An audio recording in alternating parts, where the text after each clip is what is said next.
आज इस सेशन में हम डिस्कस करने वाले हैं ट्रांजिएंट कीवर्ड इन जावा। तो जावा में ट्रांजिएंट कीवर्ड क्या होता है ये देखेंगे। Transient is a variable modifier used in serialization. जैसे कि जावा में हमारे बहुत सारे मॉडिफायर यूज होते हैं, जैसे कि हमारा क्या पब्लिक हो गया, आपका फाइनल होता है, ऐसी स्टैटिक होता है। तो ऐसे बहुत सारे मॉडिफायर होते हैं, उसमें से ट्रांजिएंट भी एक मॉडिफायर है। ठीक है, लेकिन ये स्पेशली यूज होता है सिरियलाइजेशन के केस में।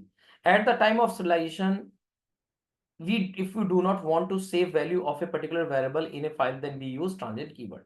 तो ये जो कहना चाह रहा है वही कहना चाह रहा है कि जब भी आप अपना सिरियलाइजेशन करते हैं, जब भी सिरियलाइजेशन होता है, अगर हम अपनी क्लास की किसी पर्टिकुलर प्रॉपर्टी या वेरिएबल की वैल्यू को अपनी फाइल में सेव नहीं कराना चाहते हैं, उसकी एक्चुअल वैल्यू सेव नहीं कराना चाहते हम, तो हम ट्रांजिएंट कीवर्ड का यूज करते हैं। तो इससे पहले आपको ये समझना जरूरी है कि आपका सिरियलाइजेशन होता क्या है। तो सिरियलाइजेशन, अगर आप सिरियलाइजेशन के बारे में बहुत डिटेल में जानना चाहते हैं, तो मेरे चैनल पे आपको सिरियलाइजेशन डिसरियलाइजेशन का वीडियो ये अवेलेबल है।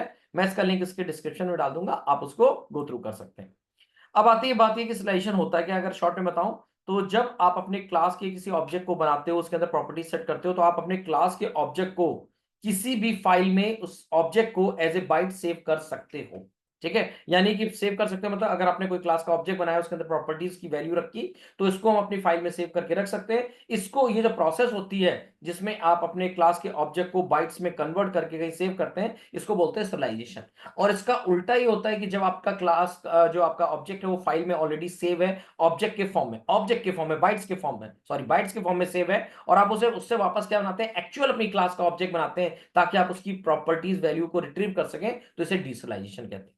तो यहां पे कॉन्सेप्ट ये है कि जब भी आप अपने डीसिरियलाइजेशन में, आपके क्लास में बहुत सारी प्रॉपर्टी होंगी, तो आपके सिरियलाइजेशन में अगर आप चाहते हो किसी भी एक पर्टिकुलर वेरिएबल जिसकी वैल्यू आप एक्चुअल वैल्यू सेव नहीं कराना चाहते हो, तो उसके आगे आपको ट्रांजिएंट कीवर्ड लगा देना है। तो जब ट्रांजिएंट कीवर्ड लगा देते हैं तो होता क्या है, जब भी जेवीएम आपका, when JVM come across transient keyword, it ignores original value of the variable and save default value of that variable data type.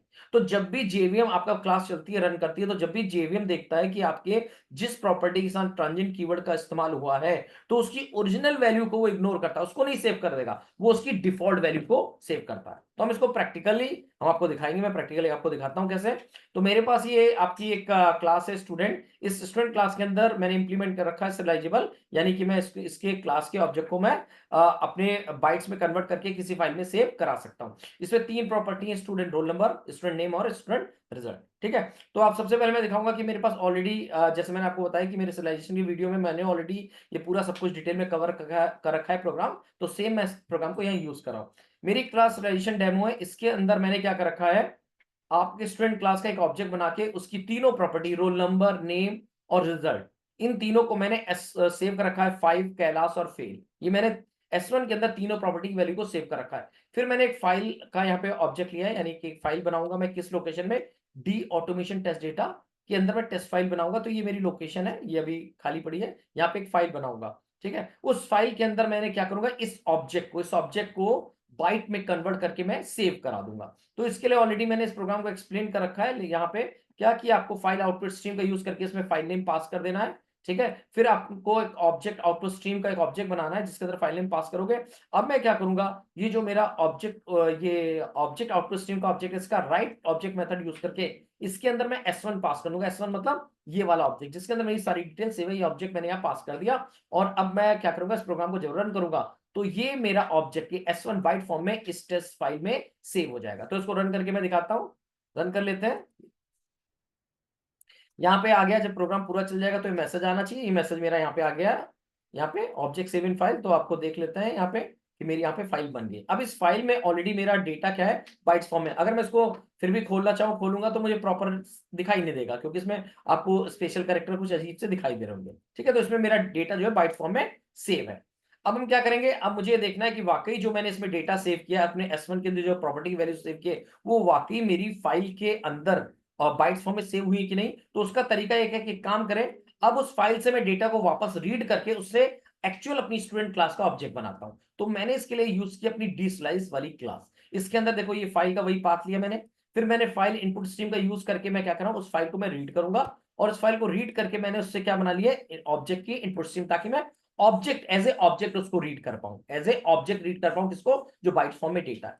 तो मैंने OIS या आपका ऑब्जेक्ट आउट स्ट्रीम ऑब्जेक्ट से रीड ऑब्जेक्ट मेथड को call करके मैंने उस bite form में ऑब्जेक्ट को रीड किया और उसके बाद उसको टाइपकास्ट करके यानी कन्वर्ट कर दिया मैंने किसमें, एक्चुअल ऑब्जेक्ट में, जो कि मेरा OBJ।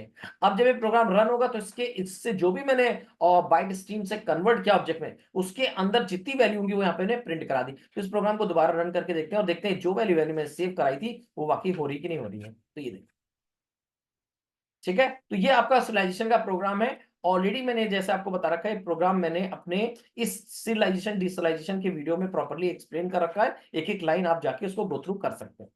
अब आते हैं वापस अपने प्रोग्राम पे कि मेरी ये सारी वैल्यू सेव हो रही। अब दिखाते हैं कि ट्रांजिएंट कीवर्ड का इस्तेमाल क्या है। तो मैं अपनी स्टूडेंट रोल नंबर के पहले ट्रांजिएंट कीवर्ड का यूज कर लेता हूं। यहां पे मैं क्या करता हूं, ट्रांजिएंट कीवर्ड का यूज कर रहा हूं। एक तो मैं अपनी स्टूडेंट रोल नंबर की प्रॉपर्टी में करूंगा और एक मैं करता हूं रिजल्ट वाले में। तो दो जगह मैं अपने ट्रांजिएंट कीवर्ड का यूज करता हूं।